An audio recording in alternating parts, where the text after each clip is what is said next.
शनिवार 3 अप्रैल को छत्तीसगढ़ के बीजापुर के टेकलगुड़ा और जोनागुड़ा गांव के करीब सुरक्षा बलों और नक्सलियों के बीच हुई मुठभेड़ में 22 जवान शहीद हो गए, वहीं 31 जवान घायल हैं।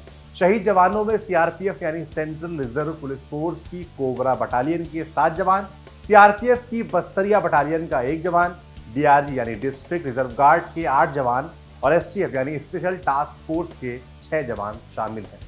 वहीं कोबरा बटालियन के जवान राकेश्वर सिंह को नक्सलियों ने अगवा कर लिया था। 8 अप्रैल को नक्सलियों ने उन्हें आखिर छोड़ दिया। कोबरा यानी commando battalion for resolute action, जिनका आदर्श वाक्य होता है संग्राम में पराक्रमी जीत। कोबरा कमांडो भारत की उन 8 स्पेशलाइज्ड फोर्सेस में से है जिन्हें हर तरह की स्थिति में लड़ने की पूरी ट्रेनिंग दी जाती है। नक्सलियों से लड़ाई के लिए उन्हें विशेष ट्रेनिंग मिली होती है। इस स्टोरी में हम जानेंगे कि कोबरा बटालियन क्या है जो नक्सलियों को जंगल में कड़ी चुनौती देती है, इसमें रिक्रूटमेंट कैसे होता है, ट्रेनिंग कैसे होती है। ये भी जानेंगे कि इस बटालियन को जंगल की लड़ाई में सबसे बेहतर क्यों माना जाता है। देश की आज़ादी से पहले 27 जुलाई 1939 को केंद्रीय रिजर्व पुलिस फोर्स की स्थापना हुई थी। पहले इसे क्राउन रिप्रेजेंटेटिव पुलिस के रूप में जाना जाता था। 28 दिसंबर 1949 को संसद के एक अधिनियम द्वारा इस बल का नाम केंद्रीय रिजर्व पुलिस बल दिया गया। यह आंतरिक सुरक्षा के लिए जिम्मेदार सबसे बड़ा संगठन है। सरकारें नक्सल को आंतरिक सुरक्षा के लिए सबसे बड़ा खतरा मानती हैं। इनसे निपटने के लिए ऐसे बल की जरूरत महसूस की जाने लगी जो जंगल और गुरिल्ला वार में माहिर हों, 2 से 7 दिनों तक चलने वाले ऑपरेशन में पूरी तरह से सक्षम हो। इसी को ध्यान में रखते हुए 2008 में केंद्रीय रिजर्व पुलिस फोर्स ने कोबरा बटालियन का गठन किया। सीआरपीएफ के महानिदेशक रहे प्रकाश मिश्रा ने लोकसभा टीवी से बातचीत में कहा था, सीआरपीएफ हर तरह की सुरक्षा देखती है, लेकिन नक्सलियों के खिलाफ अभियान के लिए एक अलग तरह के बटालियन की जरूरत थी जो जंगल में 3-4 दिन रहकर ऑपरेशन कर सके। इसी को ध्यान में रखते हुए कोबरा बटालियन का गठन किया गया। कोबरा की 10 बटालियन है। नक्सल प्रभावित राज्य छत्तीसगढ़ में कोबरा की 2 बटालियन। कैसे बनते हैं कोबरा कमांडो, अब ये जानते हैं। कोबरा कमांडो बनने के लिए सबसे पहले यूपीएससी यानी यूनियन पब्लिक सर्विस कमीशन की ओर से आयोजित होने वाले सेंट्रल आर्म्ड पुलिस फोर्सेस का एग्जाम क्रैक करना होता है। एग्जाम में रैंक ऐसी हो कि आपको सीआरपीएफ यानी सेंट्रल रिजर्व पुलिस फोर्स मिले। सीआरपीएफ की बेसिक ट्रेनिंग कंप्लीट करने के बाद जवान कोबरा कमांडो बनने के लिए अप्लाई कर सकते हैं। हालांकि सीआरपीएफ की ट्रेनिंग पूरी करने के बाद अगर कोई तुरंत कोबरा कमांडो बनने का फैसला नहीं ले पाता है तो जनरल ड्यूटी कर सकता है। यहाँ काम करते हुए भी कोबरा कमांडो बनने के लिए अप्लाई कर सकते हैं। इसके लिए आपको मेंटली और फिजिकली फिट होना चाहिए। आपके अंदर कोबरा कमांडो बनने का जज्बा हो, आपको टेस्ट देना होगा, आपको साबित करना होगा कि आप कोबरा कमांडो की ट्रेनिंग के लिए फिट हैं।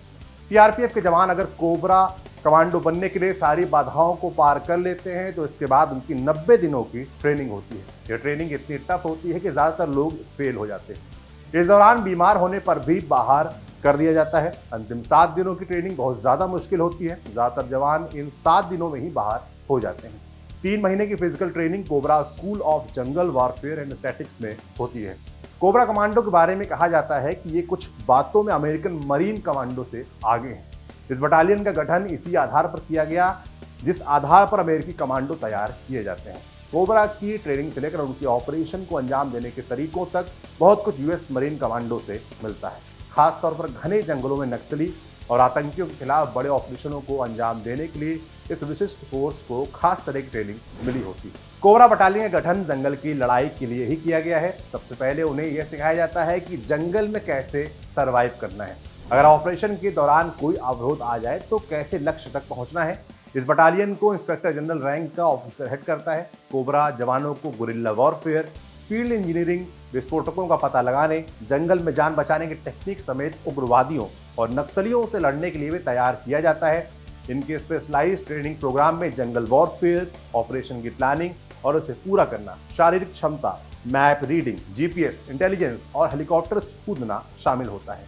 इन कमांडो को कॉम्बो फ्लाइंग यानी जमीन के रंग और पत्तियों के अनुरूप ढलकर दुश्मन पर हमला और बचाव करना भी सिखाया जाता है। इन जवानों की इस तरह की ट्रेनिंग मिली होती है कि वो जमीन, पानी, पहाड़ कहीं भी आसानी से ऑपरेशन कर सकते हैं। अपने हथियार और जरूरत के सामान के साथ पानी में तैरकर इस पार से उस पार पहुंचना इनके लिए कोई मुश्किल का काम नहीं है।